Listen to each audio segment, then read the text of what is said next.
Ang aming pong tanggapan ay nagsagawa ng price monitoring po, pagbabantay po sa mga bilihin ng mga pangunahing produkto at serbisyo po dito sa ating lungsod.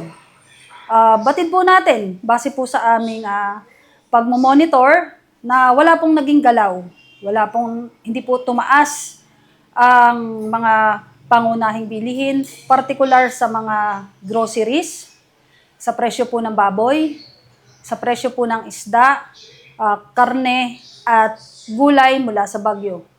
Subalit, ang nagkaroon lang po ng pagtaas ay ang mga lokal na gulay po dito sa atin pong lungsod. Sanhi po ng dumating na bagyo po dito sa atin. Wala pong pagbabago sa aming mga items po dito sa store.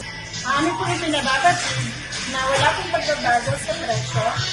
Makakaasa po kayo na may sapat ng stock, lalo na po sa mga basic commodities. Ipinababatid lang po namin na ang presyo ng City Mart Hypermarket ay wala pong pagbabago. As is po ang ating price, wala pong pagtaas na naganap.